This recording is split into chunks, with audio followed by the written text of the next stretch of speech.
Hey, what is going on, everybody? Welcome back to Everyday Technology. Nate here, back at you with another video, and today I'm going to be showing off my newly built $500 gaming PC build. Now, after having this PC for about a week now, I've been really impressed with its gaming performance, as well as streaming, and even video editing has all been really great for the price that I paid for all of these components. I'll talk about the performance in depth in just a little bit, but right now I just kind of want to run down all of the different components that are actually in the PC. So for the motherboard, I went with the Gigabyte B450M DS3H, and the processor I went with was the AMD Ryzen 5 1600 6-core. So for memory, I went with the Silicon Power 512GB NVMe SSD, and for RAM, I went with the Corsair Vengeance LPX 16GB DDR4 DRAM. For the graphics card, I went with the MSI GeForce GTX 1650. For the power supply, I went with the Thermaltake Smart 500 watt 80 plus white certified. And for the case, I went with the Coolermaster Masterbox Q300L. A lot of the components in today's video I actually got from another PC build guide by the Toasty Bros. I will have that linked in the description down below. Their channel is really great if you want to get into making PC builds and things like that. So I'll have them linked down below. Now, I didn't follow the guide directly. I did end up having to buy some different parts that ended up being in the same price range because the parts they recommended were not available on Amazon anymore. Now, the nice thing about building a computer, which you think I would have realized before this, is that I can upgrade a lot of the components in the future. With most laptops, you can't do this unless you have a considerable amount of knowledge when it comes to all the different components. So that's another reason why I wanted to build this PC. Now, as I said before, all of these components come out to around $500. Now, the prices of each part might fluctuate in the future, so keep that in mind. And yeah, I'll have all of these parts linked down below in the description, so you guys can check them out if you want to.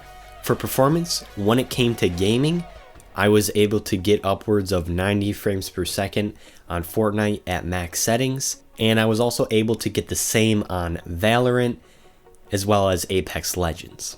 Now, I haven't tested this PC on any other harder to run games than the ones I just mentioned, but I'm fairly certain you're probably going to be able to get upwards of 60 frames per second at pretty high settings for most games that you play, which is extremely impressive for the price of this computer. When it comes to streaming, I was able to stream on this computer and play Fortnite at the same time, and the frames per second on Fortnite didn't drop at all. Also, I was able to stream at full HD 30 frames per second. Now, I could have actually bumped the frame rate on the stream probably up to 60, but I was only getting around 50 frames per second, so it was causing some dropped frames here and there, which is why I lowered it to 30 frames per second, which probably is the most frame rate most people are going to want while they're streaming.